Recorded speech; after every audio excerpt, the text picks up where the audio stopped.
Good evening, everyone. I'm Jolene Butts Freeman, the Director of News and Media Relations for Clark Atlanta University, and welcome to the panel discussion with author Dr. Alma J. Carten. She's the author of Find a Way or Make One, a documentary history of Clark Atlanta University's Whitney M. Young Jr. School of Social Work. Now, tonight's discussion, which will without a doubt be engaging and a unique history lesson about CAU's Whitney M. Young School of Social Work. And before we move forward, let me share with you a few housekeeping rules for the evening. We ask that you place all questions in the Q&A section of the Zoom bar. You'll see that in the bottom portion of your screen. Additionally, please do not use the chat. The chat is used for general positive comments normally, and your cooperation is surely appreciated.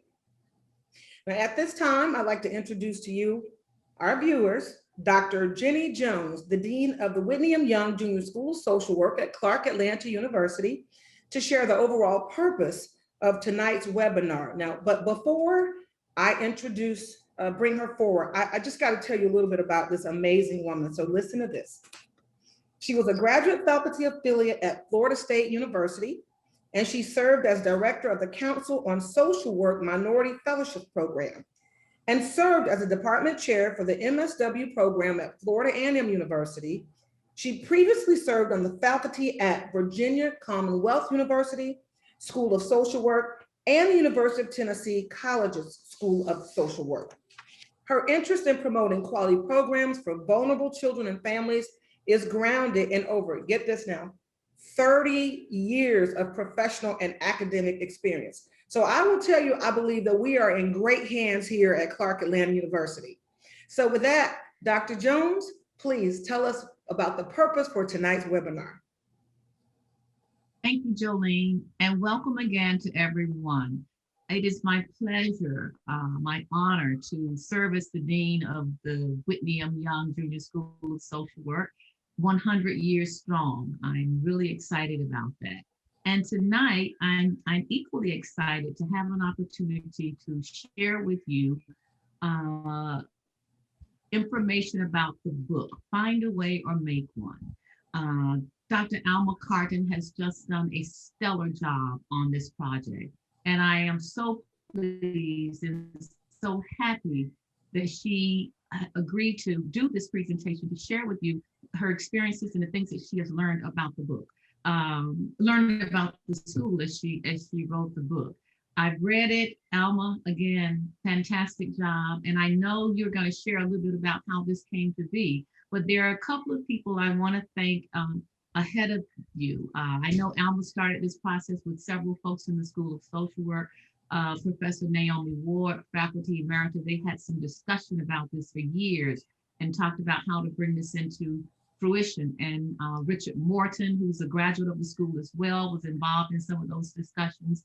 And Alma, when I came on board as dean in 2016, Alma had started the ball. Things were rolling, and she didn't stop until she completed this amazing, amazing book.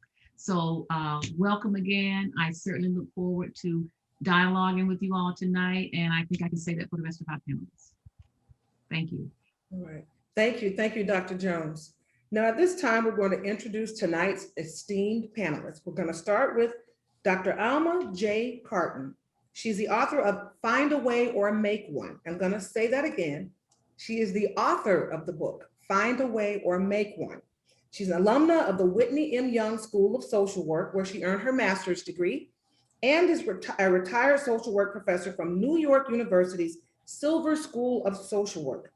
She is a recipient of the National Institute of Health Mental Health Fellowship and the Council on Social Work Education Minority Fellowship. She celebrated more than 25 years as a full-time faculty member of the New York University Silver School of Social Work and spearheaded the profession's leadership role in the aftermath of the 9/11 attacks of the World Trade Center. Good evening, Dr. Carten. Oh, greetings. Next, we have Dr. Aracelis Francis.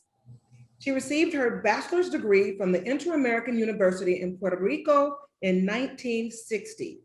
Returning to her birthplace, she worked in the Child Welfare Division for the Virgin Islands Department of Social Welfare.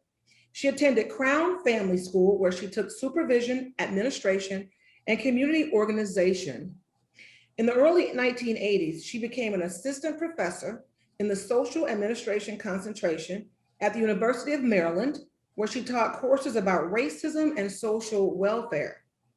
Dr. Francis retired in 2007, leading the program as her extraordinary legacy to social work education. Good evening, Dr. Francis.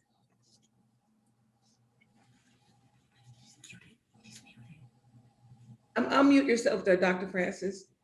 There you are. Good evening and greetings, everyone. Greetings to you. Thank you.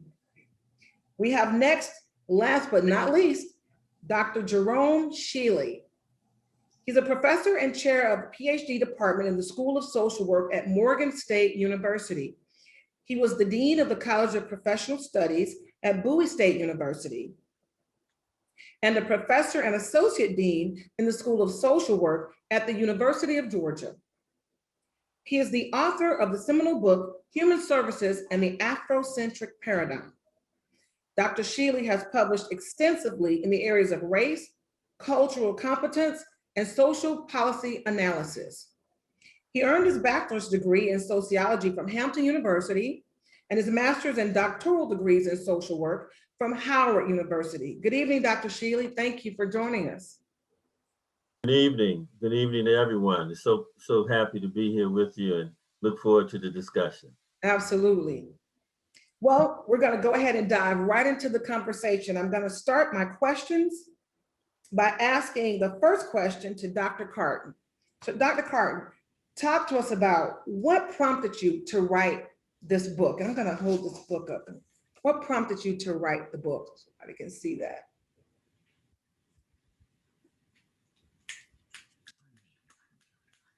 Dr. Carten, you're on mute.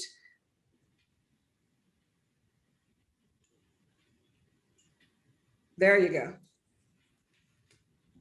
Okay, yeah, Yes. okay, great. Thank you for this opportunity, to CAU for the opportunity to talk about this book and to do it with all of my colleagues who were so helpful to me in writing the book and bringing it to its bringing it into final print. So it's just for me a great honor to be here, and I thank you all for what you've done to contribute to making this book a reality. In answer to your question, Jolene, as to why I wrote the book or how the book came to be, there were many reasons. And it seems like I started working on the book a centennial ago even. It's a while, but we started working on the book, I think about 3 years ago, actually. And the book was started when the original purposes of the book was it was to be one of the events of the school centennial. Mhm. We had envisioned that the book would be just one of the events of the centennial, and that we would have it packaged. The publisher of the book, incidentally, is Oxford University Press, and the intent was to have the book packaged in a special edition so that it could be like a memorial for the centennial, and it could also be used for fundraising purposes. And so that was one reason. And the other reason was to pay homage to the all of the outstanding scholars and social activists who had made significant contributions, and I'm talking past contributions, to the social work literature, and yet their work was underreported in the mainstream. I use the word mainstream social work literature. So that was it. So this was an opportunity to bring their work into light, and that was an important part of the reason for conducting the book. And also, the book was undertaken from a Black perspective, and while giving voice to all of these star people from our past who contributed to social work education, it also was an opportunity to present this in a favorable light. The book was presented, the language of the book was presented in a very favorable light. in talking about the contributions of the social work programs in the HBCUs. I want to also say that the book also gave an opportunity to give visibility to the HBCUs, the social work programs in the HBCUs, and to social work in general, because most people know very little of the history of social work, and they know even less about the social work as it developed in the HBCUs, which played a critical role, a central role in the development of the profession, and social work education. And also for me, it was just an opportunity, my own personal reasons for wanting to work on producing this was that to encourage critical thinking about social work education, for people to begin to think just critically about all the forces that contributed to the involvement of social work education. And I thought it was important to do that from a historical lens, because when you look at it from a historical lens, you have more of an accurate view of just what were the forces that were driving the thrust of the curriculum as it evolved in these schools over time. And so those were the basic reasons as to why we kind of undertook the work on producing the book. Dr. Carten, can you tell us a little bit about a person that stands out in your mind who made an amazing, a favorable contribution, but not many people know about? He or she? Well, that's a good question. I think for me, and I sort of got really captured by Eugenia Burns Hope. She was the wife of John Hope, who served as the president of Atlanta University and also of Morehouse College. Now, I was sort of captured by her because she was like a partner to her husband. And I think for much of the early work in social welfare was, from a Black perspective, it was undertaken by what we refer to as the race men and women of the period. And often they worked in tandem with one another. I kind of saw her as a driving force in her own, just in her own presence. And she started, what I kind of liked about her, there's a lot that I liked about her, is that she worked at Hull House with Jane Addams. And Jane Addams was considered the pioneer, the mother of social work. And while she was there, and I used the papers of Jacqueline Ross, I used papers of her from Eugenia Burns archives that are housed in the Robert Wood Library Archival Holdings. So I was able to look at her personal letters and also the book, the biography written by Jacqueline Ross. But she talks about how, these pioneering social workers like Jane Addams were like idols with clay feet. They were not so concerned about the plight of African Americans who were in need of social work. And she was, and she sort of built her career around service to the Black community. And she was also especially concerned about children. And I just totally feel that if you're not concerned about children, there's not much that you can hope for the welfare of society. And so the other thing about Eugenia Burns Hope is that she started the neighborhood union. Neighborhood unions were like the forerunner to what we now call the community-based services. And so she pioneered in that regard. And there's a chapter in the book, at least half of a chapter in the book devoted to her contribution, but she just resonated with me. And I also think that I'm sort of a romantic, and I also got intrigued around the relationship between her and her husband. And he obviously, well, from his letters to her, he would have been very happy to have sort of like the conventional Victorian Christian wife who sort of took to matters of the home, but that's not what she did. But she did manage to maintain a home for her family as she embarked on these incredible social work, work with underserved, I shouldn't even say underserved communities in Atlanta at the time that she was working. They were totally deplorable conditions. They were just totally deplorable conditions in which she started her work. But she stands out to me. If I have another book in me, I'd like to write a book about the relationship between she and her husband and how they managed to continue working in partnership when, they both could have gone off and led unconflicted lives. They could have, this is also covered in the book, how many Blacks of lighter complexion chose to pass. They could have done that, but they chose not to. They stayed and they devoted their life work to solving problems in the Black community. So that's sort of my favorite. There were many, Jolene, but that was sort of my favorite person that kind of came to me as you asked that question. I don't think many people know this either, is that President Barack Obama established a community center in her name in Chicago, where he began his work as a community organizer. Did anybody know that besides me? No. Yeah. I did not know that. That's in the words of the young folks, deep. So I thought she was an amazing person. Absolutely. I just learned so much in with you answering that question. I had no idea. And I will say that a lot of people just really don't know what all goes into social work. I mean, it's a huge umbrella, and they don't know, and they I think they are kind of scared. Sometimes they run away from history, but it's very historic, it's very rich. And you just had me on the edge of my seat there answering that question. So I want to ask you another question about the target audience for this book. Who would you say the target audience is for this particular book?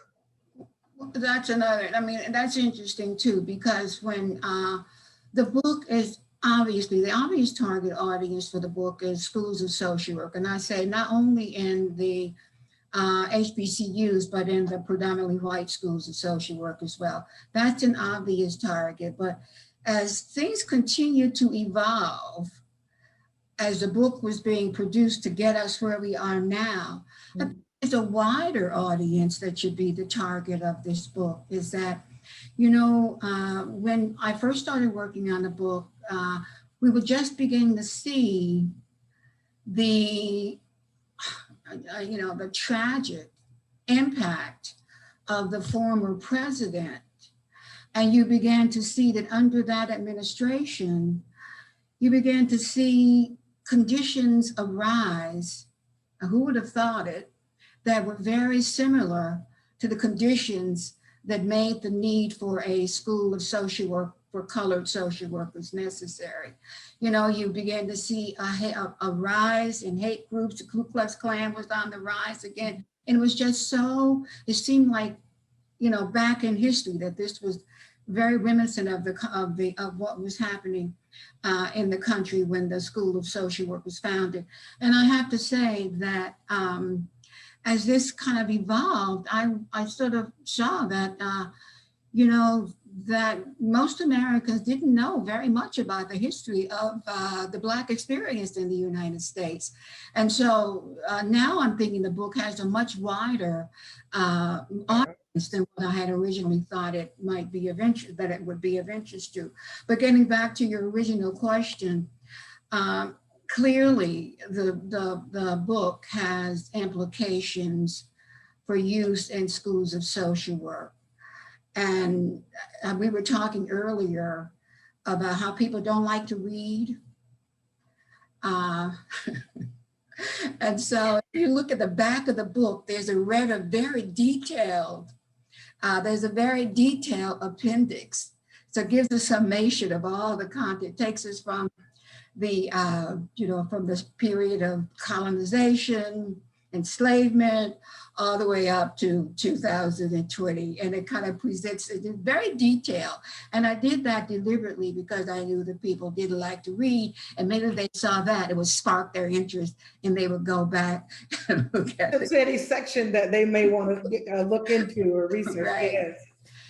But just let me say that that I think, having taught in the policy sequence in human behavior before I retired at NYU, and also doing some teaching in the diversity coursework, I totally see this book as being useful for teaching in the professional foundation policy courses, which tells you about the history and the value underpinnings of American social welfare policy.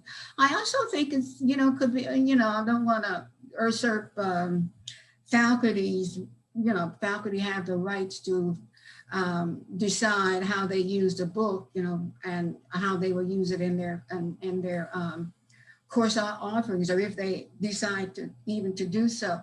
But I think that some of the concepts covered in the book, like colorism, like historical trauma, like cognitive dissonance theory, are all kind of concepts and theories that could be useful for incorporating in the human behavior curriculum area in the professional foundation year.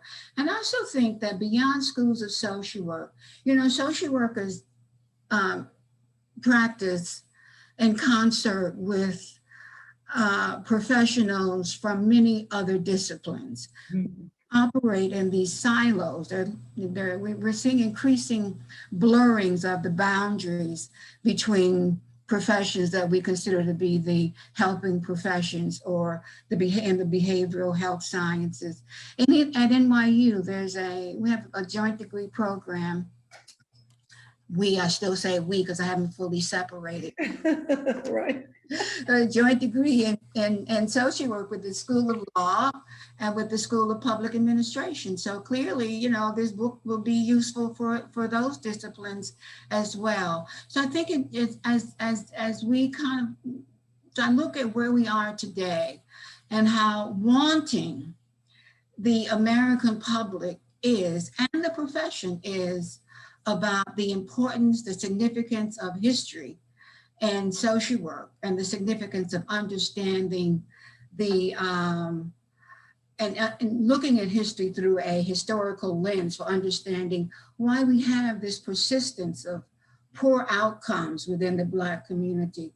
Why, since the school was founded, that Black children remain the age group of Americans who are faring worse than any other age group of Americans, while at the same time we profess to be a child-oriented society. And I would also add that for me, it was also interesting to see, those were the days when I had to do a master's thesis when I was at Atlanta University.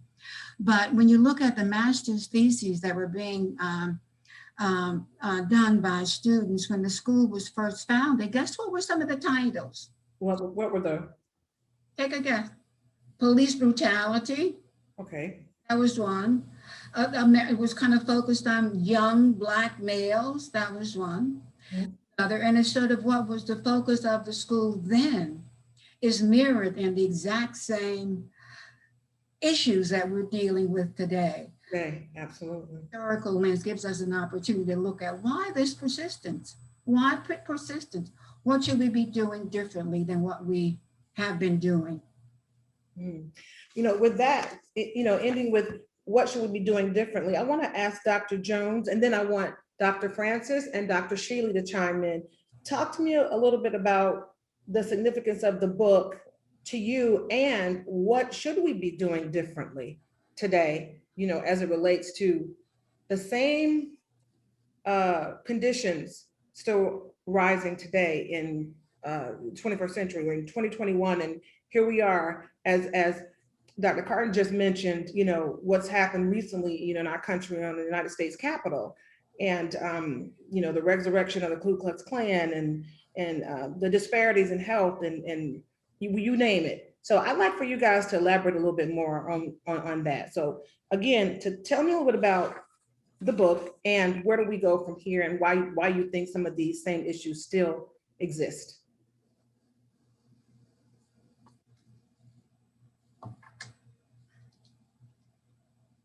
Thank you, Jolene. And Dr. Carten did an excellent job describing what many of those issues are that we're faced with today. And when I read the book, I tell you, the thing that resonated with me so much is probably some of what she said. in my years as a professor, I taught policy and community organization classes. And when I read the book and I learned so much about um, all of the things that the school had gone through to exist and continue to exist, and all of the landmarks along the way, I just and thinking about the school's namesake, I just saw this as the perfect policy book because it teaches students about the history of social welfare policy, the development, those antecedents that came prior to us, the policies being established, or the antecedents that led to the policy being established. And I just saw all of that is so important. And I think we have to help our students understand that we didn't just get here. There was a lot that happened prior to us getting to this point, and what their role is or what they can do to help right now.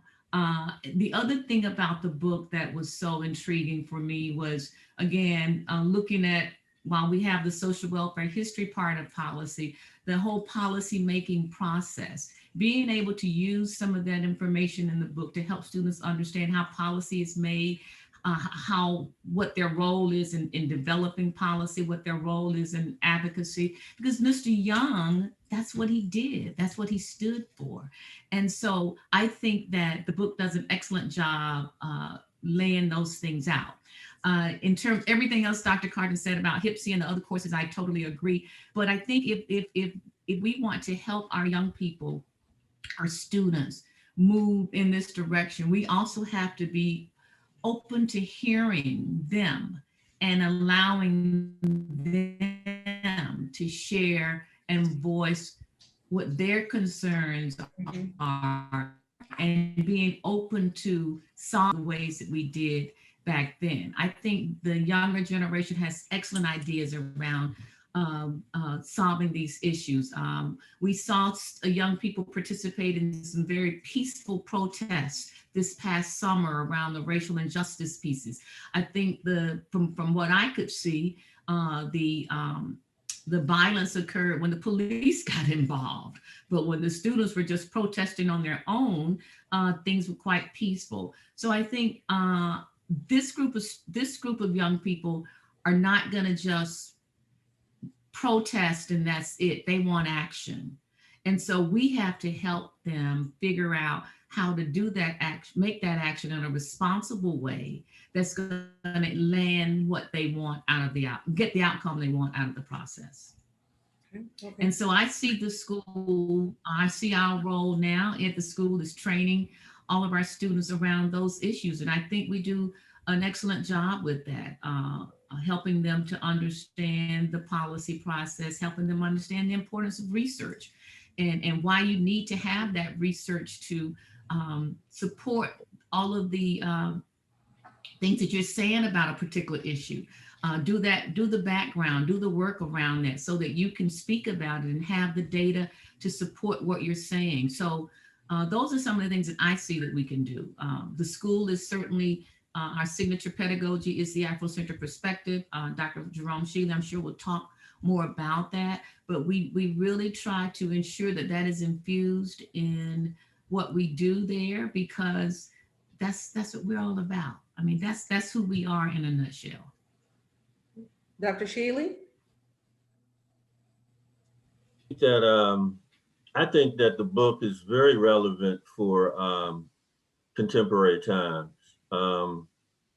Really what we're talking about is really the persistence of racism and still fighting the battle of dehumanization. Still fighting the battle of freedom, justice, and equality. And what I see from the book is really a documentary of our history. And it's really a history of freedom struggles, right? I mean, from day one, we have tried to fight against white supremacy, which has said that we were less human or not human at all. The scholars of that day said that. Thomas Jefferson and the founders believed that we were inferior. we're fighting that same battle right now. We're fighting the battle for actually humanization, to regain our humanity and to advance our humanity as a people. And so as I look at the book, it really is a kind of history of our struggle to do that, to achieve that goal, using social work as the fulcrum, right? And so Sure. social work is the reference point here, but it really should be in the broader context of the Black liberation and freedom struggle. And essentially, this is what the Afrocentric perspective is about. It takes this notion of oppression and says, oh wow, how has it affected social work? Well, it's affected social work in so many ways. Most of the theories that we learn come out of a Eurocentric standpoint. All of us talk about Sigmund Freud and B.F. Skinner. These are theorists in psychology. And we use those theories and we say they're universal and that they can be applied to all people in all situations. But the Afrocentric perspective argues that we need to look at the traditions and experiences of our people as a center, right? As a foundation for helping and healing. And in fact, this is what other people have done. They've used their cultural values and traditions as a foundation for whatever. And so we need to do the same thing. Our culture, we do have cultural integrity. Wade Noble says that we are of African root and American fruit. Well, yeah, the fruit is in Africa. I mean, the root is in Africa, but the fruit is American. And so we have that cultural continuity. Slavery did not destroy everything that was reminiscent of Africa for Black people. And therefore, the Afrocentric perspective takes all of that and says, okay, how can we build a social work practice model that is grounded in our experiences, but that also is about helping all people, including ourselves? Mm. And that's pretty much it in a nutshell. And it really, one of the things that's great about the book too, it chronicles a little bit of that, particularly from the work of Professor Yabura. And that's in probably some of the earlier chapters. And so um, the Atlanta University, Clark Atlanta University School of Social Work is the first school of social work to adopted. It's the only one to formally adopt it, quite frankly, that I'm familiar with. And therefore, it's a very important perspective in terms of advancing the freedom struggle for our people. And the same things that Alma was saying, criminalization, police brutality, poverty, unemployment. These were some of the same issues we were dealing with 50, 60, 70, 100 years ago. 100. Right, and we're still dealing with it today. When we look at the movements like Black Lives Matter, which has really highlighted the problem of hyper incarceration, or what people call mass incarceration. So, this book is very relevant for today because the freedom struggle is still relevant today. Yes. And I think it's going to be relevant for some time. I hate to be a little pessimistic about this, but I don't see racism and white supremacy ending in my time. But I think that if we continue to move forward, we can put a dent in it, a dent here, a dent there. And I'm very, very optimistic about the role of many of these young people today, even non-African American young people who have been in the streets, who have been holding out up signs that say, eliminate white supremacy. The question is, will they hold those same signs up when they're 50? It's easier to be a liberal and progressive when you're 20. The question is when you're 50 and 60, are you still that progressive? But again, I'm a little pessimistic. I'm sorry, Jolene. Well, I'm going to come back to you about that because I'm going to ask you a specific question for some answers and some suggestions. But before I do that, Dr. Francis, talk to me a little bit about the book and you know, how you think it should be used and your perspective on it. What happened? Her, I think we I may, think, she's down here. I think we may have lost her. yeah, she'll come back in a second. I think maybe her screen, yeah, may have dropped out by mistake. So, okay, Dr. Sheila, so you say you're kind of pessimistic about things changing. I want you to tell me what I can do. If you were talking to me and my family, and or let's say you were talking to my entire community, my entire subdivision, which is predominantly African American, and a few people from different backgrounds. You're talking to us. Tell us what we can do to bring about change. Well, let me just say this first. I'm okay with change because change is real. I mean, change is real in everybody's life personally. Mhm. I'm not the same person today, clearly, that I was 30 years ago. So change is inevitable, and it does occur. I mean, clearly, to have the first African American vice president, woman vice president, is some change. Um, so I do believe in change. The question is, how do we bring about fundamental and substantive change, Mhm. right? And I Right. think what we've seen is a kind of consistent and persistent incremental change, and that's been brought about by the social movements and the activities that Alma talks about in her book. Mhm. But what I would tell the people in your subdivision, you live in Georgia, I do. contact, first of all, think about the ways in which our people have advanced ourselves. And we've advanced ourselves in several ways. First of all, we've advanced ourselves through protest politics, right? We Mhm. have organized ourselves historically to engage in nonviolent protests. But the purpose of that protest is to bring an issue to the public's acknowledgement, right? And so I would say to your group, think about how you can engage in protest, not only physically, but what's so interesting today is that we can engage in social justice work online through social media, and the hashtag movement. I hope my colleague, Dr. Davidson, is on the line, Denise Davidson from Morgan State University. She's doing some great work with our students around social justice work, racial justice work through social media. So I would say that, get on the Twitter account. And my wife has a Twitter account and she's Twittering all night long. But nonetheless, get on the Twitter account, and engage and get connected. I would say since you're in Georgia, connect with Fair Fight and the other people that Stacey Abrams, and I can't think of the other lady's name, who basically turned Georgia blue. I couldn't believe it when they were announcing the election last November, and they said that Georgia has elected Biden. I almost fainted. I almost fell out. Amazing. I really did. Then you all turned around and elected Dr. Warnock and Ossoff. And so I would say engage in electoral politics, vote.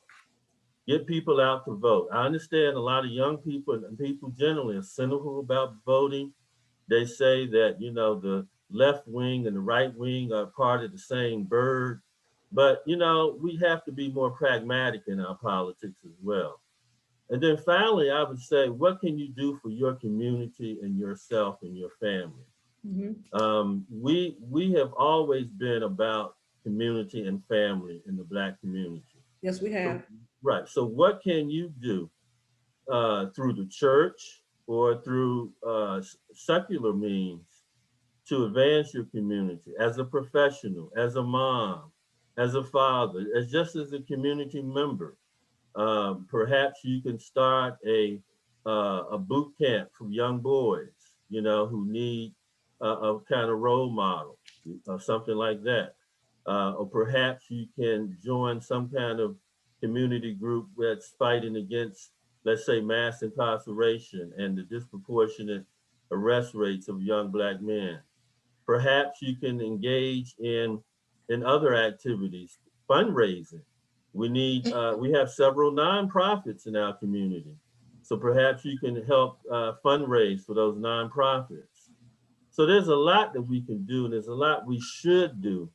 I'm just saying to you that white supremacy is a beast. It's a monster. It's ubiquitous.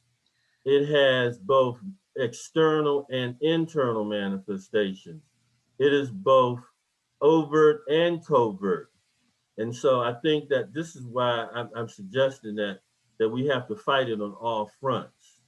And I believe in change, but it is a major task. But we need to keep up the fight as long as we can. Absolutely. I'm excited here. I'm gonna take all this home and talk to my family and get my husband, and my kids are already engaged. When they had the march here in Atlanta, I was so worried about my daughter. You know, it was one thing to do it, but I was concerned about the COVID-19, Sure. virus, and then and the marching in the midst of a pandemic. But she said something to me. You should be worried about, the issue, Mom, and the systemic racism. And if don't come out here for me, come out here to take a stand. And I just kind of looked, and I kind of pat myself on the shoulder, because I said, well, that's my child. So she was, taking a stand for what she believed in. And one thing that I did learn, and I've always known, is that, you march, but you march having a strategy. You march having a demand. You don't just march and then there's nothing happening after that. You need to have a seat at the table to truly be able to make a difference. So you touched on all of that in answering that question, and I appreciate that, because that's something that I think everybody should know. Young, middle-aged, and old should understand that you need to have those things when you are out marching. You're not marching just to be seen. You're actually marching for some type of substantive change. Right. Absolutely. And in the book, there's some great role models, women and men. If I could just weigh in on that, Sure. if I can weigh in on that, kind of socially taking it back to what Jerome was getting back to, it's like there was some, we talk about, we're dealing with white supremacy right now, but think about what it was like. And, soon after the end of the Civil War, or in the 1920s when the school was founded. Yes. While I've been clustered here on isolation over the past year, it's made me given me an opportunity to do a lot of reflective thinking about my own role as a social work educator. Like E. Franklin Frazier, you call it out when you see it. You walk out of, when you see a racist thing happening within the profession, you call it out. You don't, he would walk out of, he refused to attend meetings, social work meetings that were racially segregated. He wrote, that was something else that also kind of intrigued me. And we don't talk about that much, although we've kind of accepted as today, his article that he equated white racism to insanity. I mean, we should be, it's like, it's like basic Freudian theory. He was talking about it in 1935. And I wanna push back a little too, that we have to, I think in a way, I think most change does occur with the younger people in the profession. And I think it's true that much of the push in recent years has come from students within schools of social work, come from Black and white students. I think we also have to, kind of also consider that social work, faculty own the curriculum. And sometimes students get very much involved in trendy things that they want to learn about. Sometimes when I talk about the history of social work, I would see the students' eyes glazing over, saying, "Oh God, there she goes again. We talk about those historical things." But I think we have to kind of soldier on and look to those lessons that can be learned from our history. Another individual that I was also intrigued with was Forrester B. Washington. Forrester B. Washington put in place a whole research department at the School of Social Work, and he put in place courses that were intended to teach skill development for competent work in the Black community. And in order to maintain the school's accreditation, most of those courses were kind of erased from the curriculum, as well as his research department. So those are things that we should kind of reflect on, when we think about, the school was the first accredited school in the HBCUs, but at what cost, what do we have to give up in order to maintain that accreditation, in order to get it, in order to maintain it moving forth after the ending of segregation? Jenny may speak to that, but that is something else that. And Alma, I actually just wanted to go back to something you said earlier, and it's in line with what you just finished stating. When you talked about the development of the establishment of the school and what folks had to go through to make it happen. And I remember reading, I had heard this story, but I remember reading in some other books and in your book where when Jesse O. Thomas went to New Orleans to the social work convention, it wasn't called social work convention at that time, and wanted to give the speech about the need for a Black school of social work, and was not able. Pardon? Pardon? Oh, okay. Well, he wasn't able. Yeah, he wasn't able to address the white crowd from the floor. And what they did was, well, he still was able to make the statement, but what they did was he wasn't deterred. They came back and organized themselves and developed our own school. That's how we got here. So I think those lessons are so important to help everyone understand that, it's about staying the course. Sure, we might do some things different now, but if we're getting the same outcome where we are moving forward, that's what's important. I think Dr. Shealy, when he talked about the use of social media, we know. To piggyback on that, Jenny, is that by the time he made that, and he deliberately made his talk from the segregated section of the 1920 meeting of the Conference on Social Work Education, he was asked to come to the non-segregated section. He refused to do so because he wanted the profession to see the hypocrisy of social workers holding a meeting in a segregated facility. And it was that, and also after that discussion, that by the time he made that speech, that a lot had been going on in Atlanta. You had a lot had been going on. So the ground had been established. And when he gave that speech, it was kind of the catalyst that gave life to the school and brought all of these people from across the region, the southern region, to decide where was the best place to locate a school of social work. And Atlanta was chosen because it seemed to be an ideal spot. And to get back to what Jerome and Jolene was saying, much of the activity of those early pioneers, they were very strategic. They left nothing to chance. They were covering all bases, and they were willing to take a risk. They saw something. I mean, they were willing to take a risk and go so far because, Forrester B. Washington recognized that he had to make some concessions if he wanted to maintain the school's accreditation. So I guess the issue becomes, where do you draw your red line? How far are you willing to go and to maintain the integrity of, Black social work as it evolved in the HBCUs. But there's just so many interesting stories. And when you look at the book, I felt like, boy, I'm going all over the place here. And I want to get my 2 cents in. Yeah, I was just going to say, I wanted Dr. Francis to chime in. She's back on camera now. So Dr. Francis, please give us your perspective. Well, first of all, I want to congratulate Dr. Carten on that amazing history, because I think one of the things that we forget is that there were only 2 schools of social work that were in HBCUs. We now have, I don't know the number right now, but I know it's not just 2.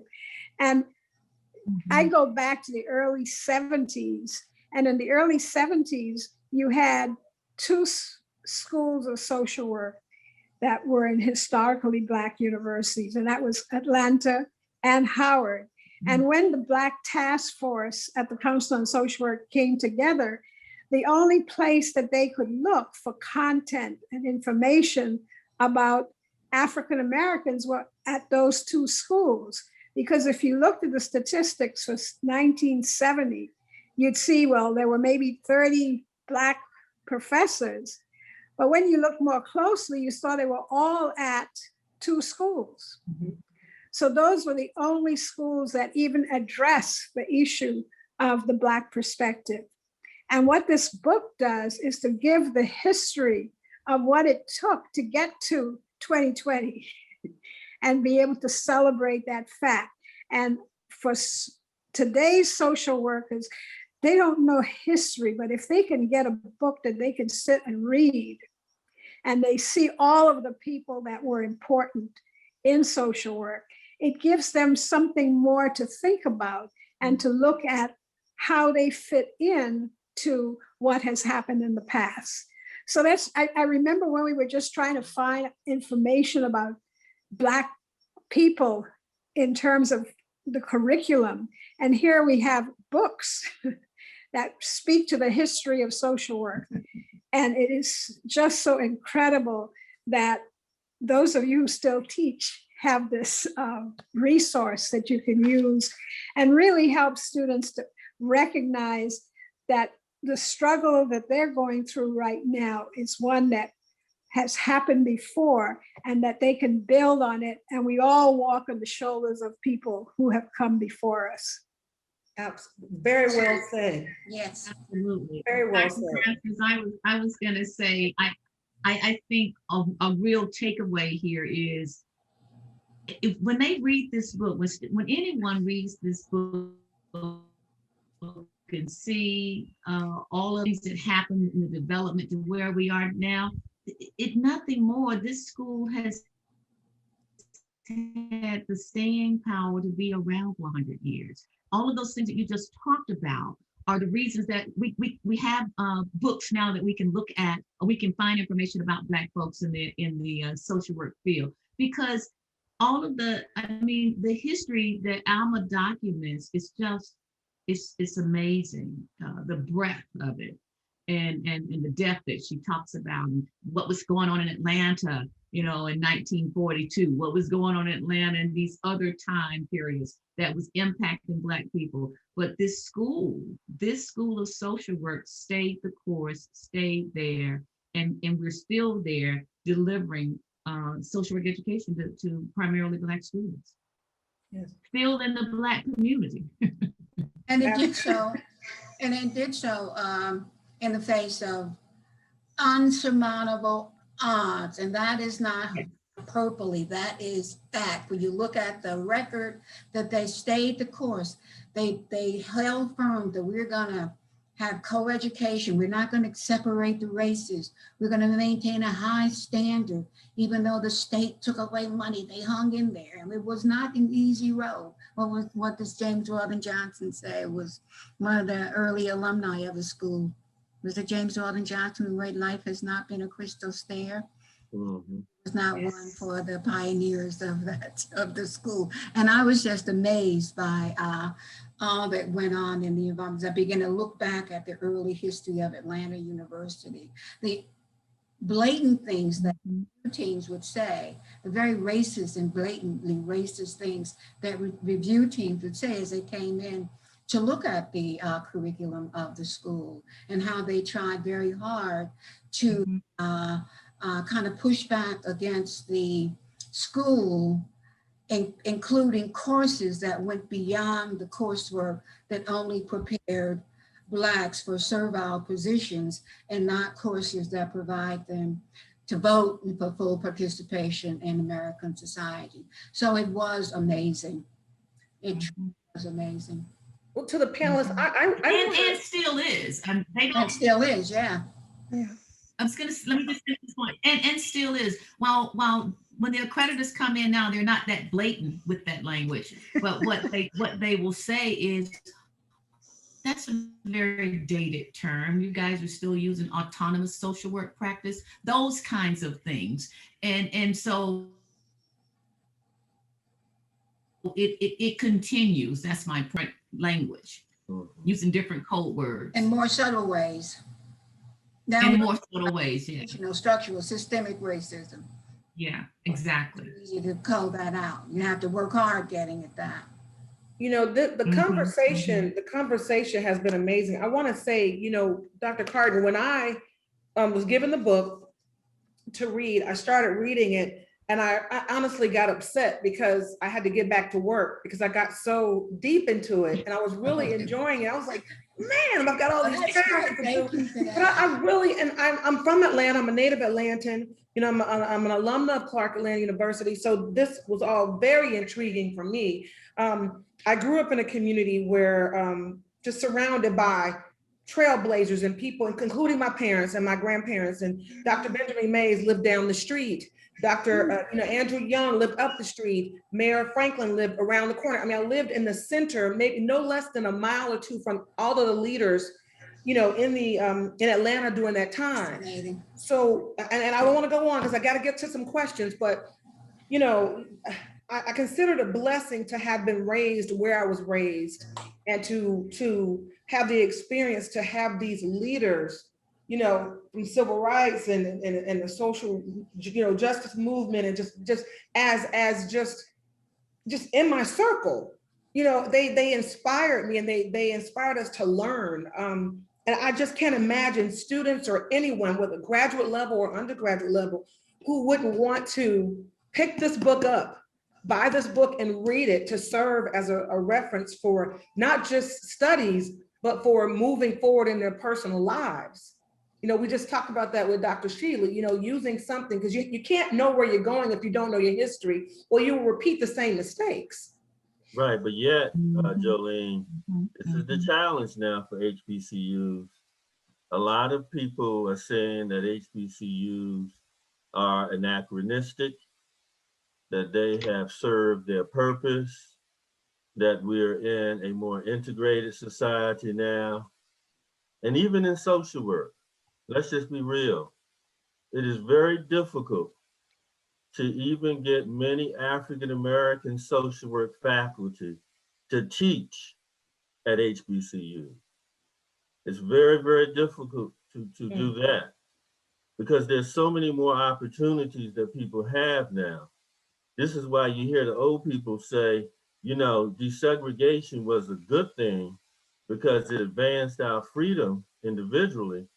But at the same time, it also undercut many of our existing institutions. I'm not talking about just HBCUs, because now we have the freedom to go to the University of Michigan and to go to Columbia University and to go to these other universities. We get paid more. We have less of a teaching load. We become the big black chief expert. I've been there, and it makes you feel so good, and you're pumped up, and you can serve in those kind of environments too. But I think we still need to have a space and a place that is ours, that we can cultivate and advance. The relevance is still very real. Absolutely. And I think that we can get more. I wish we could get more of our people to believe in. And I want to say that both you and Dr. Jones and Dr. Shealy, you both went to PWIs, and where are you now? HBCU. Right. And I wish we could get more people. We got a couple of people. Look at Wilma Peoples Wilkins. We lost something in integration. And you're right, Wilma. It's so good to see you and hear you. But we did lose that. You know, we did lose that. This is something that this is the dirty little secret that we don't say publicly. But we did lose that. Desegregation did hurt us in that way. And I'm not a resegregationist. Don't get me wrong at all. But it did hurt us. But we need to validate our places and our spaces and support them also financially, if we can. And I want to weigh in on that, Jerome, having taught, and I can speak from authority, from having taught in a predominantly white school of social work. I'm not saying I did not have very good experiences there, but at the same time, I mean, everything that you said about you get better salary, you get blah, blah, blah. But at the same time, it is not an easy process to gain tenure at a predominantly white school of social work if you're Black. I can't, and the literature is, there's so much literature about the hard times that Blacks have in academia and predominantly white universities. I even have students, they think they're coming to a university to study social work and social justice is going to be all over the place, and they find that they're dealing with issues of racism. So their downside, you know, the salary is one compensation, but there are also some downsides in being in a supportive community where your intellectual thought is valued, where you can be with people who think and you can grow in the way you're thinking about the issues. So while there are some definite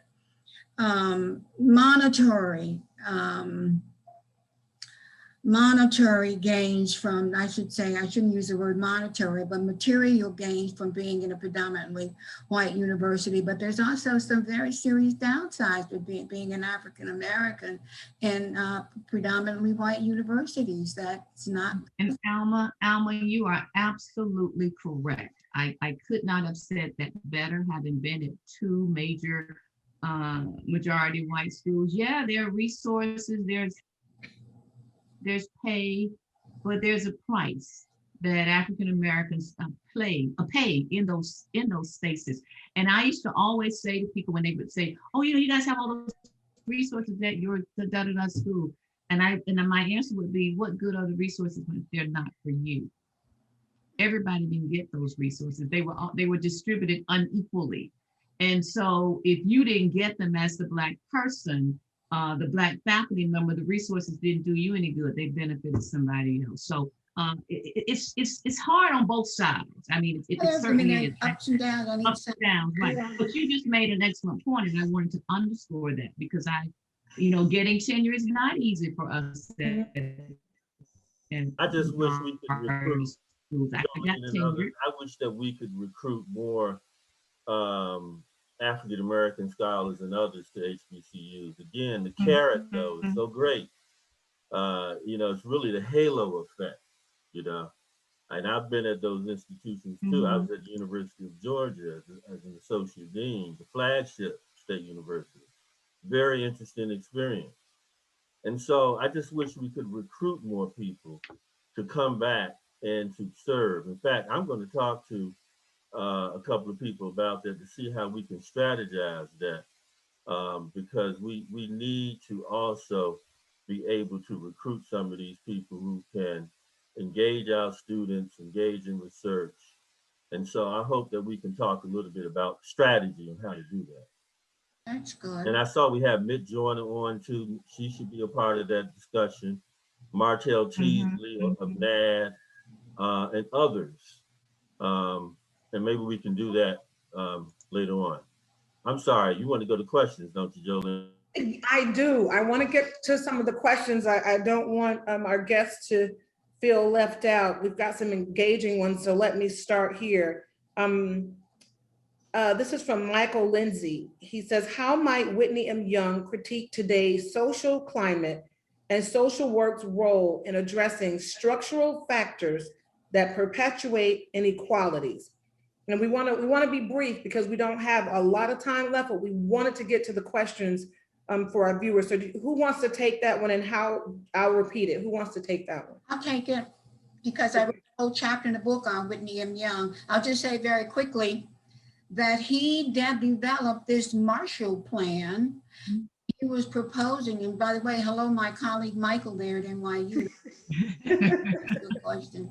But he developed this Marshall Plan that was sort of modeled after the Marshall Plan to restore Europe after World War II had totally decimated European countries. And the Marshall Plan there worked in getting those economies going in Europe. And so Whitney Young was proposing that we do it here in the United States and depressed communities of color, African American communities. And he never really actualized it, but the story is that much of what he was proposing in his Marshall Plan got incorporated into Johnson's War on Poverty. So Whitney Young would have been very, very strategic in bringing together. I think he would have been strategic in bringing together Black, because, you know, he was known for being able to work within the power structures of white America, as well as to disadvantaged minority communities. So he would have been, you know, dedicated to bringing those two populations, those together in a strategic approach to kind of counter some of these problems. But he would be very outspoken. Now, this may not be a very popular thing for me to say, but he also was discouraging social workers to stop trying to be junior psychiatrists and start working on broad-based reforms. He said, it's time for you to feel a sense of righteous indignation about all the things that are going on. So I'll stop there. But Okay, Dr. Carten, really quickly, Miss Monica Girardeau, I think I've said that correctly, Girardeau, I think that's French, wants to know the name of the woman who inspired you. Former President Obama named his center after her. Of course, I remember, but I want you to tell me. oh, I know, it was Lugenia Burns Hope. Lugenia Burns Hope. And in the book, there's a considerable amount of content devoted to her work and her founding of the Neighborhood Union, in which community organization programs are, you know, she pioneered community organization programs. But a lot of the content in the book is devoted to talking about her contributions and her life. And also, well, the book will note her biographer, Jacqueline Roos, who wrote an entire book about her work and social welfare. One other question, Dr. Lanice Bell has this question. Dr. Carten, what are your thoughts if CAU referenced your book for future graduate students of the Whitney M. Young Junior School of Social Work? I didn't get the question. I'm sorry. Say it again. What are your thoughts if CAU referenced your book for future graduate students of the Whitney M. Young Junior School of Social Work? For future graduates? For graduate students. For graduate, Yes. I totally think Whitney, the Jennings School,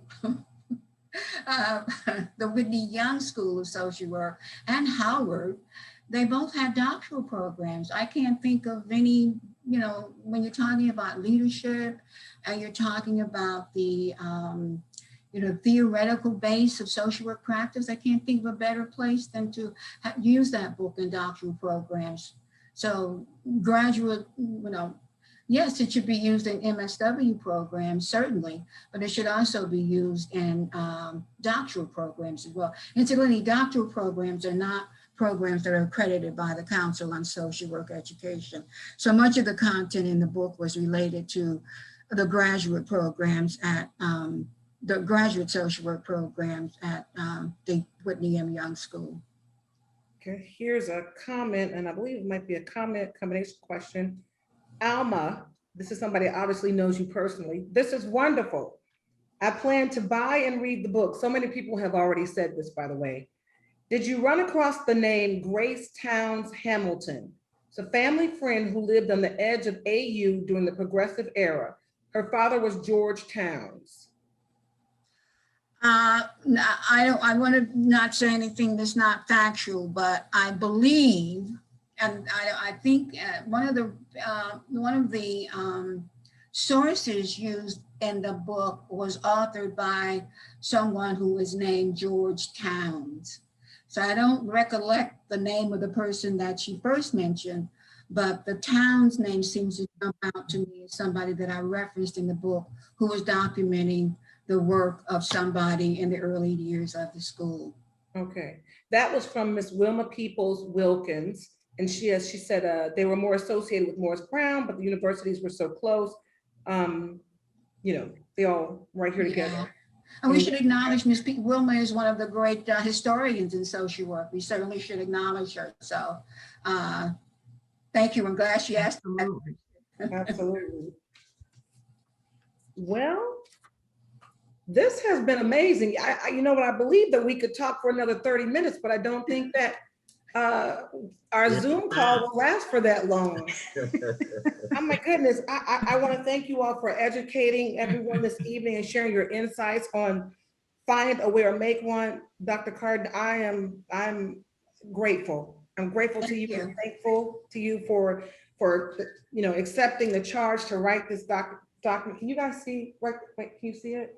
For writing this book. I'm going to read it if my family and some of my colleagues can leave me alone long enough to do it.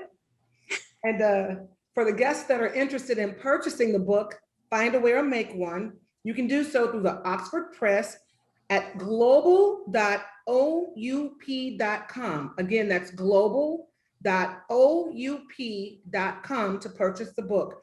And to learn more about the Whitney M. Young Jr. School of Social Work here at Clark Atlanta University, first School of Social Work to get its accreditation, and also celebrating 100 years, visit our website, everybody, at cau.edu. Again, that's cau.edu. I want to thank our esteemed panelists. You guys have been amazing. Hold on, I've got something here that was given to me.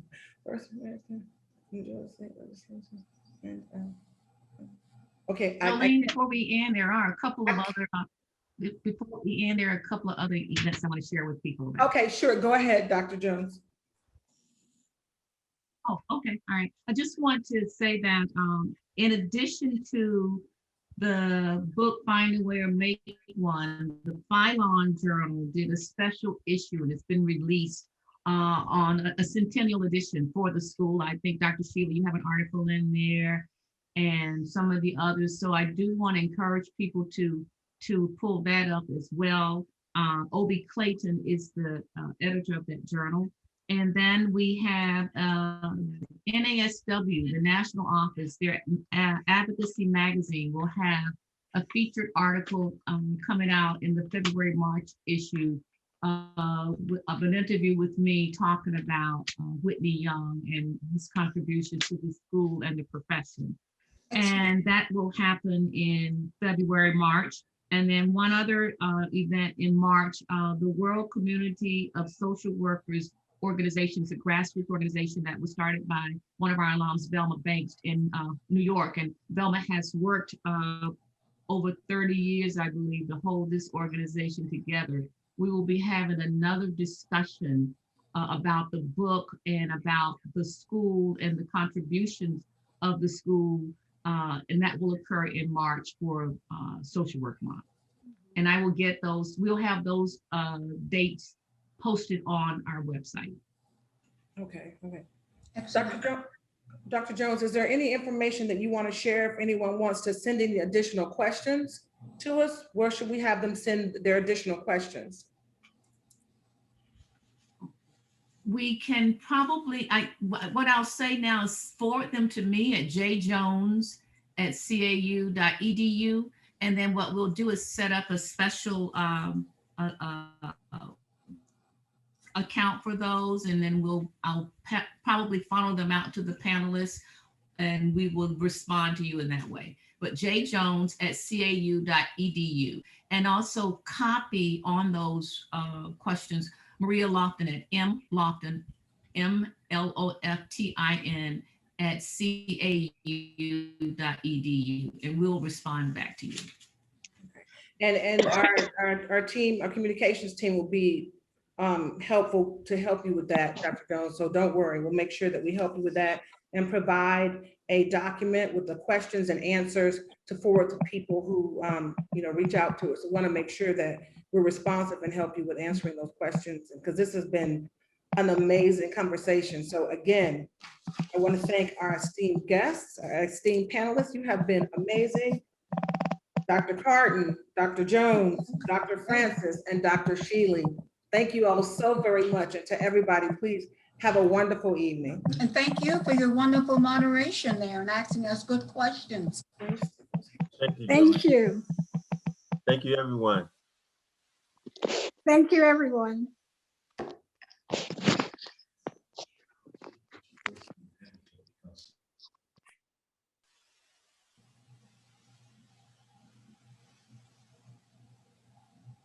Nobody's signing off.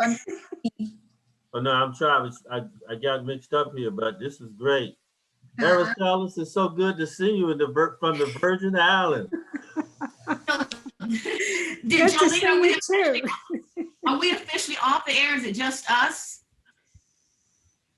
No, there's No. still some participants here. Oh, okay. There's still some participants on the line, everybody. Great job. But Grace Towns Hamilton, I was trying to get Jolene to mention that she was the first female elected to the Georgia State Legislature, and she's an Oh, wow. alumni. That's the Grace Towns Hamilton. Oh, okay. And she lived across from the home of Alonzo Herndon on Morris Brown's campus. Okay. She has an Art Deco house that's over there. It was one of those unusual designs for the time.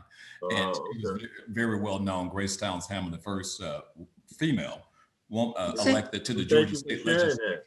With Sam having said that, and when in the acknowledgement of the book, I said that people should consider this book an abbreviated history of the School of Social Work. There's so much more to know, and I hope that other people will kind of begin to,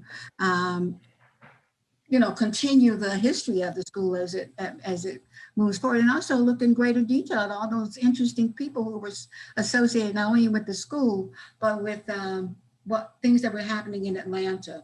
I love the idea of Sweet Auburn Street that goes back to Alonzo Herndon. Alonzo Herndon, that's right.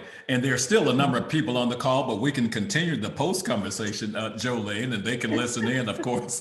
And of course, Dr. Carten, what a fantastic job from all of you. And I learned so much. And as Jolene, I was intrigued, and I was trying to triple multitask tonight. And I told people, I am listening to a lecture. I've got to go. I can't talk to you tonight. And I'm also a born bred fit native rare species Atlanta, just as Jolene, and grew up around all of this. And Dr. Jenny Jones, and as relates to social work, I will call her in the morning. And I gave her a call. What time was it? About 8:30, and trying to understand in her field, because there was this gentleman. He stands in the same place every morning for whatever reason, and he has some mental health challenges. Because I said, how does he, with his mental health challenges, why does he come to the same spot, Dr. Jenny, every day? And she gave me the term for it, and the whole 9 yards. And he's dressed the same way. But I was just curious about that. in terms of the. I've read, Sam, I was reading a book about how millionaires. What was that? I was reading a book about how millionaires became wealthy, and they have a structured routine.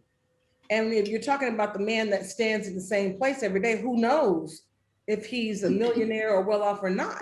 Because the routine is, from what I've read, that Steve Jobs and several others, they get up early in the morning. He's up early. Go up early, and then you do meditation. From meditation, they have breakfast. From breakfast, they exercise. They get ready for their day. Their lunch is always, they always take a lunch break to meditate, to break. And then they work into certain hours of wee hours of the night, and they continue to do it over and over and over again. And they get the proper rest and sleep in order to be able to properly perform and to perform at high levels. Right. Go figure. Yes. Go So figure. who knows? He might have been a millionaire that. Oh, figure, yeah. Right. And I saw Dr. Cheryl Dozier was on the line, and She's still on the course, line. is she still on the line? Cheryl. And Frank, I think they're mute. I don't think we can hear. Talk.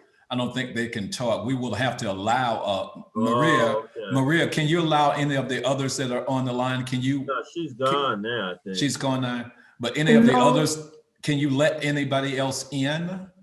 Jessie L. Thomas's daughter was on the line too. Oh,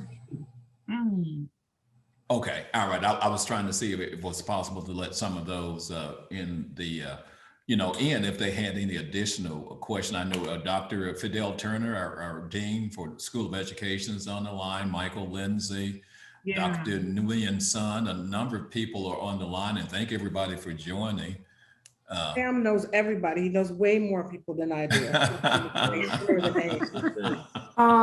Yeah, and so we look forward to, even though this was felt like a great kickoff. So we have a series of events that we're planning through October 4 in the year-long celebration. I know we're going to have some activities for Dean Jones. I know we have some activities come up for March. I think April and May. So we're going to start pushing those out very soon. But I think this panel, if we have another opportunity, Dean Jones, I think this panel needs to come back together again and, to have additional discussion. I agree. If I could add, agree. piggybacking here, if I could add that there's so much to talk about. And as I was listening to Dr. Francis, and Dr. Francis has contributed so much to social work education in her role as being the longest serving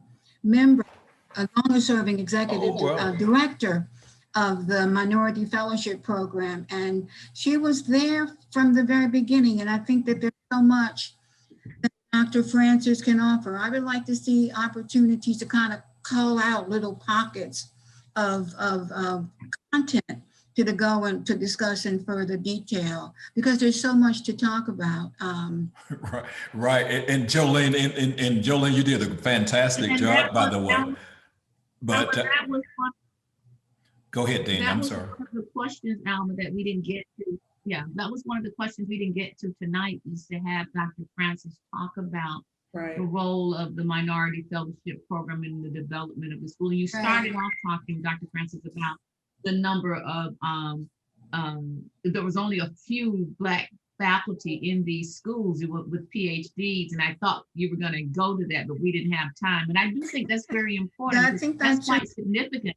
Yeah, quite significant in the development of this school and all of the other Black people with PhDs that came through. Well, it was a place where they began to craft out the idea, that the concept, Jerome's area of expertise, which he's been most prolific in writing about this whole concept of the Afrocentric perspective, which developed at Atlanta University, and the Black perspective, which was developed at Howard. So it's really, I mean, I think that's some information that Dr. Francis was staffed those workshops in developing these two perspectives. One workshop was held in Atlanta, and the other one was held in Washington. Yeah. Speaking for you, you can speak for yourself, Dr. Yes, you're absolutely. Well, there were only 2 HBCU schools of social work at the time, and that was Howard and Clark Atlanta. Now we think of how many schools, HBCUs, have social work programs? I don't know the number offhand. Yeah, it's really somebody just said 5. I don't know the number. I know there's only 6 with there's only 6 PhD programs. I didn't do my homework. Why you might ask that. You probably got a whole lot of them. But but Araceli, we really need to interview you. A lot of BSW programs. Yes, you better do it soon, right? Right. We need to really seriously interview you. And I just thought about that. See, I have the upper hand on you on that, Dr. Seeley. I have a lot of that information. Go with it. Go with it. Can I say something? Remember, I was the director that came behind her. Go with it. That's right. Yeah. Go with it. Okay. Jolene? Jolene? Listen, when you have heavy hitters like Sam, Go ahead, Dr. Jones. When you have heavy hitters, I was just going to say, you and Sam don't know this, but Alma and Jerome. What? You're breaking up. Okay, somebody just put in the chat that there's 65 HBCUs. Can you hear me? Yes. Can you hear me? I'm looking right now. Can you hear me? Okay. Yes, we can. Somebody just put in the chat that there's 65 HBCUs, and I don't know whether that's HBCUs with social work programs. Well, there are 105 HBCUs.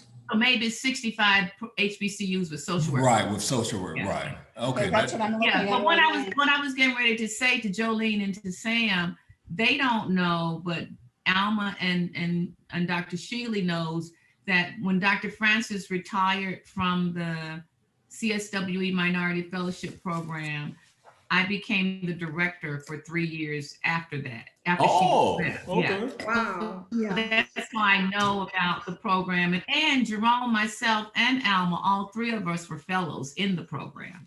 So Oh, we wow. have a intimate relationship with that Well, program. see, Yeah. no wonder we couldn't get to all the questions, Why you say that, Jolene? because you've got all No. these heavy hitters, all these heavy No, hitters no. who are all connected, who are thorough and very accomplished. When you start talking, you can't, listen, I'm a TV professional and print professional. You just can't get it all in 30 minutes. Right, but we got to have another panel. Yeah. I was just gonna say that. Right. And Jolene, I was going to recommend, can we break the book up because it's so much? Can we kind of and discuss part Well, one and you know then do what, the other Sam? half? Dr. Carten hit the nail on the head. We need to have another panel discussion to talk about each person's expertise. I definitely want Dr. Francis to be, highlighted and to talk about her work, and because that's the history, that's the ground up. And then you've got you got Dr. Jones, Dr. Shealy, and Dr. Carten, who you're like on the track team. I'm a former track runner. Starring, my friend. They take the baton and then they take the baton with the perfect baton exchange and they run, right? So we gotta do this again. That's a great way of saying it. I like that. I like that. That's great. And listen, and we still have over 30 people that are hanging in here and listening to us. I wish we could let them in to I wish we could let part them of this. We got a couple of Jerry Daniel, Dr. Jones is one of the alumni. One of the Alma, alumni. you did get I'm sorry, say that again? no, Jerome was speaking. You said Dr. Jones is an No, alumni. yeah, one of the alums I taught, Jerry Daniel, is on the line. Oh, He has a law. That's right. he has Jerry a was on PhD the call. in law. He was on the call. Yeah, Sure he has a does. PhD Yeah, in a yeah. law degree. Yeah. And I Jerry taught him. was on the call. He was on the call tonight. Yeah, Oh, right. I saw. I mean, I saw. Well, what I was going to say is that Alma, Go ahead. okay, Alma didn't get a chance to share about your idea about designing, developing a curricular guide for Oh, the yeah, book. thanks for mentioning that. And this is very Yeah, we didn't even get because to it's that. so So much maybe, interesting. I mean, it's yeah. on the beginning to work. Let's do this. So, excuse me. Well, our participants, our listeners are saying this is a great after party. Dr. Shealy, I just felt, I said, man, we still have all these people on there. We sure do, man. I'm looking through. We have. I'm just getting warmed up here. Great after party. They're We gotta enjoying put it. together, we gotta put together an outline. Let me just say this to follow up with what Jenny said, that I'm right now working on, with Oxford, possible virtual approaches for disseminating information about the book. That includes webinars like this. I would love to do some more. I mean, I really feel home here. And also to develop a curriculum guide. There are 15 chapters in the book. 15 chapters sort of coincide with the 15 class sessions in most schools. So it's possible to develop like a curriculum module that highlights themes from each of the chapters and present that in a way that's stimulating, interactive, and engages. But I'm just in the beginning process of beginning to think about and work on that with Oxford, as Jenny said. So that's good. I mean, I think great. I think it would be. I think that's great. And this is quick. That was an interesting question from Patricia Shirley. She's an alumna. Yeah, Atlanta. He was in my class. Yeah, and He was on Alma and she was saying hi to you, but right. And I wasn't so sure how to work my I know, dashboard. and she said, I am so sad to say in our community, Milwaukee, Wisconsin, social work has been radically deprofessionalized.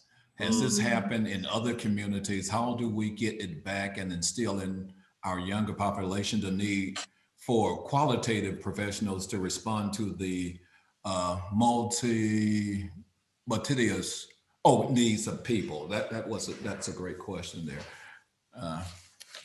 You know what? That's a political question. I didn't know that Pat was in Wisconsin. I should have thought she was still living someplace in the southern region of the country. But in New York, my area, I've done a lot of work with the Public Child Welfare Agency. There was a lot of concern in the Public Child Welfare Agency. I think child welfare is probably the field of social work practice where you need especially skilled workers from the beginning process all the way through the continuum of services. And there was a devaluing of the role of social work, public child welfare system in New York. And there was a whole push to re-professionalize the child welfare, public child welfare in New York City. And that might be, you know, there's some things that occur when there's a professional development workforce that I still participate on, and it's bringing the schools of social work and the public child welfare together, public child welfare agency together to, to improve practice in public child welfare. So that may be very related to what's happening in Wisconsin, because Wisconsin has not been the most progressive state in the union, has it? Well, I don't know. Yeah, I mean, Services too. It's one of those kind of purple states, you know. Mhm. But I want to get back to this point. We have to start documenting and recording our elders. And I've said this with all due respect to Dr. Araceli Francis, who I met back in 1985 as a doctoral student. But we need to record these people because they have so much history and firsthand knowledge. Like that task force report, that Black task force report that you did, Araceli, that you edited. Yes. And I'm thinking about, that we need to, and I think Denise Davison here at Morgan, she's reached out to a couple of people. I think she's interviewing Doug Glasgow and saying, Oh, yeah. Doug Glasgow was a major scholar and administrator in social work. He was the dean at Howard. Yes. He really was one of the first to write about the Black perspective in social work. Him and people like Dr. Larry Gary is still alive. We have to find a way to document you all. And I don't know if we can find maybe we could do a proposal, Jenny. Okay, and I was gonna say, I agree with you. I think we should do that. And what's even more compelling about this discussion is when we think about the number of African Americans with PhDs now in social work that came through the MFP. I think that's special, particularly academia. It's been a huge contribution because many of us would not have been able to make it in the way that we did without the financial support that came from MFP, the guidance that we got, the professional development that we got, the support. I mean, all of those things helped us, certainly helped me to navigate those waters when I was in my program, when I got ready to get out on the market. And even once I was out on the market, that MFP program was so important in my life and my career. And I know, Dr. Sheila, you talked about in class the support that you got from that program. And so I know that's important for lots of us who did that. And I think we do have to document it, and we should look at writing a proposal. Yes. Now, Dr. Carten, there's a section in the book on Dr. Francis, a section in the book on Dr. Francis. Yes, I know. Yeah. You're so modest. I know.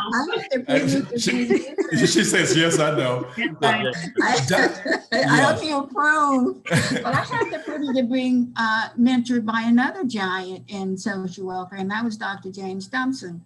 And I Oh, did yes. him too, Reflections on the American Social Yeah. Welfare State, that looked at policy development through the lens of his professional papers that are housed at Fordham University, where he was the first African-American dean of a predominantly white school of social work. But Wow. talking, Jerome, I was thinking. You know what else, Alma? Mhm. Related to the MFP is Carl Scott. And that's another Carl name. Scott is Oh, also yes. referenced in the book. He Right, Carl Scott. Exactly. I was going to say that many of the people, like Douglas Glasgow, like Gary Davis, are referenced in the book. And some people are no longer with us, but how wonderful it would be to bring together a panel of elders who are still with us to talk about the pioneering work that occurred in social work education in the early days. I quoted the work of people like, for me, Good idea. in NYU, character formation in a hostile environment was a hard reading. Leon Chestang's work, Barbara Solomon's Black Empowerment, all of that was like required reading in social work program before it all kind of got washed out of the curriculum. But how wonderful would it be if it was possible to bring together a group of those people who pioneered this new perspective on social work education with Dr. Francis, who could, I'm not saying who could really. Now, hello team. Now, Jolene has been packing for the last 15 minutes. but let me say, let me say, Dr. Carten, there was a message, and we have 60 messages, and Maria will be able to capture them all. But Pat Battle Shirley, your classmate at AU, and she wanted you to know that Maurice passed away in October 2020. And they were married 56 years. She loved the book and the beautiful history. So Dr. Carten, what you're referring to is a panel of pioneers in a related field, a panel of pioneers, and we can put that together. And then the next time, the next time we need to plan for, I call this the after panel because, Jolene, this is the after panel, like the after ball, after party, but this is the after panel. My wheels are spinning, and the only reason why I was packing up, guys, is because I was here till 1:30 in the morning last night. No, we gotta let you go. But tune in next Saturday. Is it Saturday, Sam? Next Sunday. Next Sunday, March 7th, to watch on TNT to watch the NBA All-Star game. That is it starts at 5. So the coverage. So I'm not going to tell you. I just want you to tune in, spread the word, say, hey, something big is happening at Clark Atlanta University at the NBA All-Star Game 2021, starting at 5 on TNT. So that's why Sam and I were all here. And that's the only reason why I'm packing up. I can't believe I look halfway decent after having to be here that late. But I will say, you look decent and you perform well. Yeah. Thank you, Dr. Carten. Well. No, Jolene, we can tell them that the Philharmonic, the Clark Atlanta University Philharmonic will be performing during the All-Star game. Then they will be performing Lift Every Voice and Sing. I already knew that.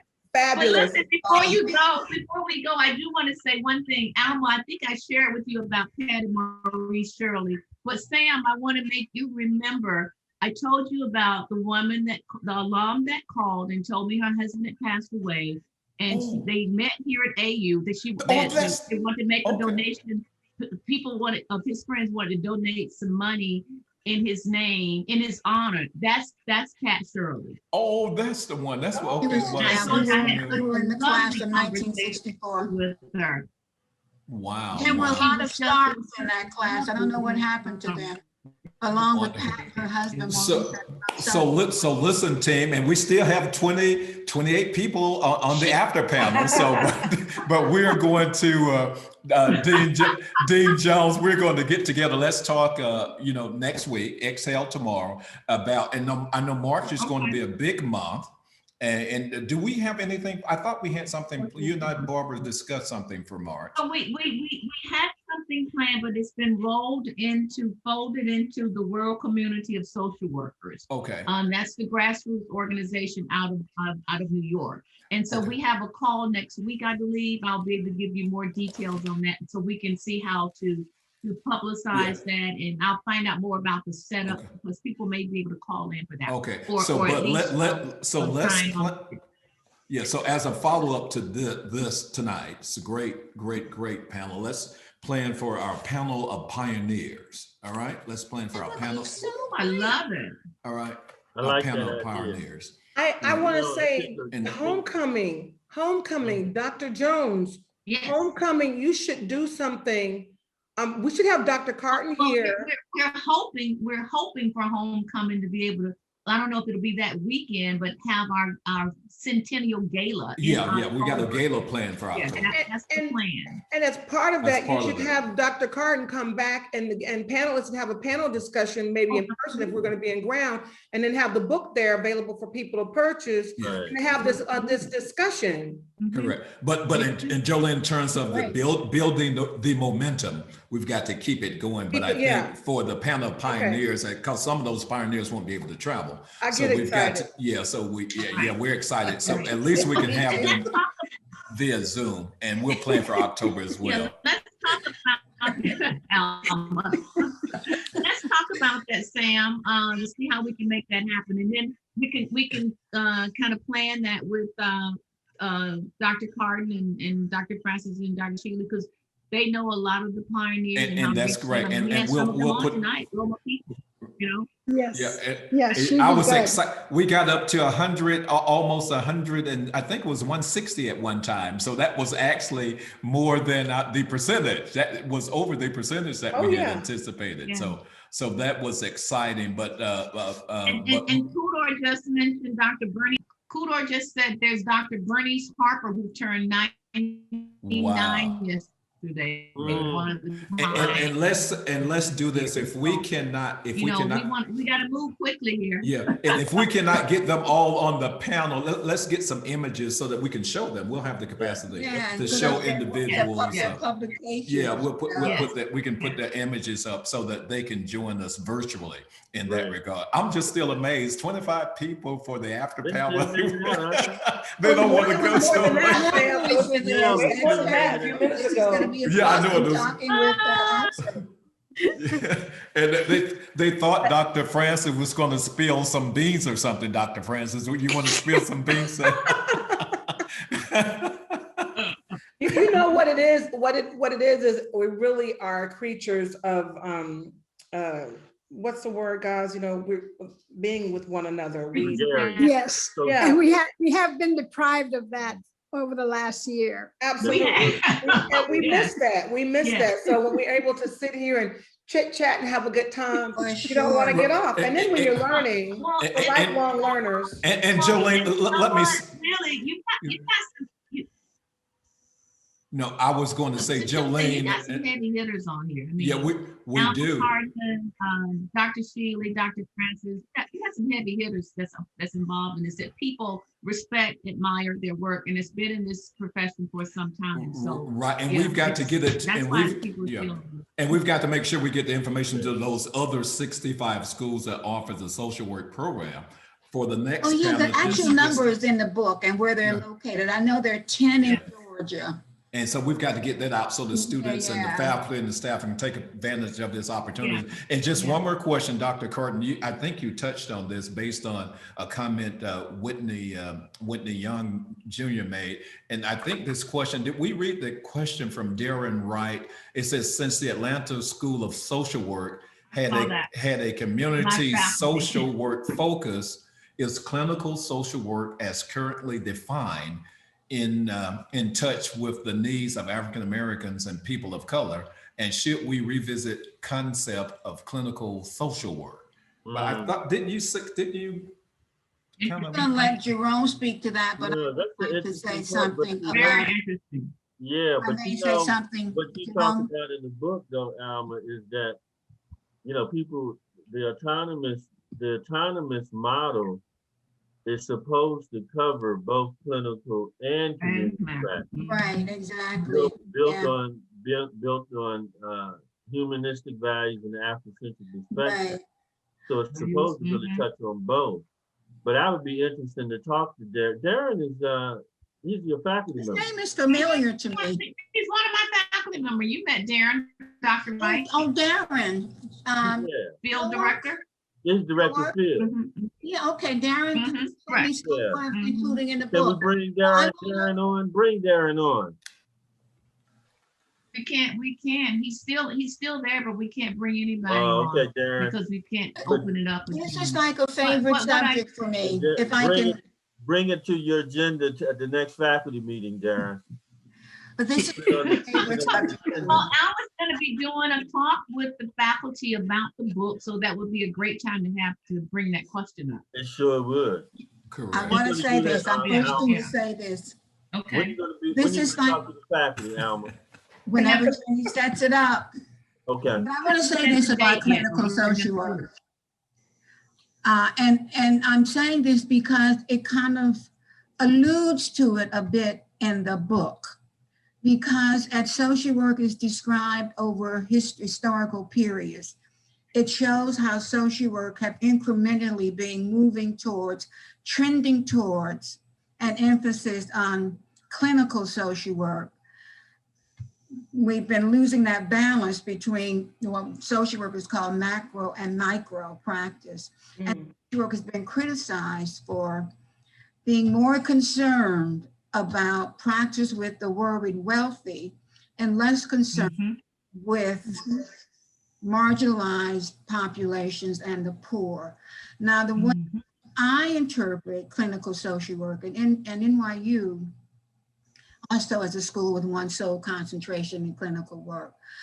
When I look at clinical social workers practice, and I'm not an authority, this is just my impression. When I look at clinical social work as is practiced within the autonomous social work model and within the humanistic values, is that social workers are not working solely within the internal life of the individual.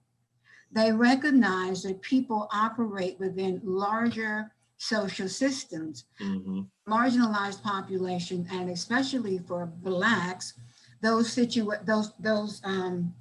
systems within which they operate are usually marginalizing, and they take away from their feeling of their being, of their humanity, as Jerome so eloquently talked about.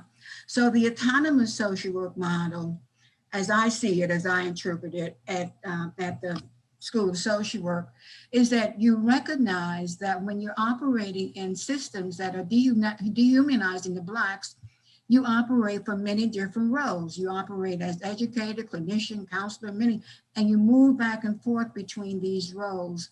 But you also recognize that you're operating within a racist system, and you have to take that into consideration accordingly. So what those systems have defined as pathology for Blacks, social workers from Jenny School operating within a clinical mode would see that as pathologizing the Black experience as opposed to building on strengths. And as an ego-oriented profession, social workers would say, there is pathology. Wow. Maybe there, I don't know, maybe there. But I operate from a position of strength. I look at the ego strengths and so forth, and I recognize that Blacks have been defined from this use of the deficit model. Now, just quickly, on the other hand, social workers at other schools of social work practicing from a clinical model may focus more exclusively on the internal life of the client. Client may be described as patient rather than client.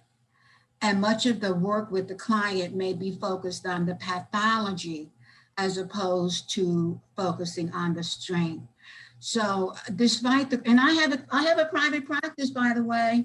Oh, okay. Okay. And I think that it's needed, but when I carry out my private practice, it certainly is carried out in a way that recognizes that the people that I see, as it turns out, they're for the most part young African American women of color, and so take that into consideration. You know, they come to therapy, they have issues around their identity, they have issues around their, you know, their body presentation, they have input, you know, they have all those issues that are related to their blackness, you know, their color. So practice is certainly carried well, you out. know, Jolene and Sam, in social work, that's called person in situation or person in environment. And so that we can't decontextualize the person. We must understand them within their various environments and contexts. Right.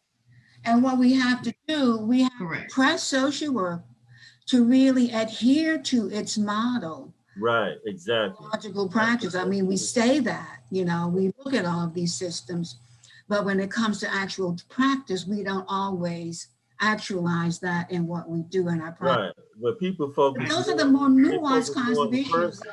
I would love to talk. I mean, of course, to be Washington talked about that. Huh? And there are subjects tonight that resonated, some, you know, and it was a great conversation, but I wanted to read that because I heard you kind of touch on it early on, but we need to expand it during the next call. That's a question I think that's going to be really, really that's important. Needed. It's going to be an important question for people to see it. So listen, I'm going to have to cut everybody off tonight, and the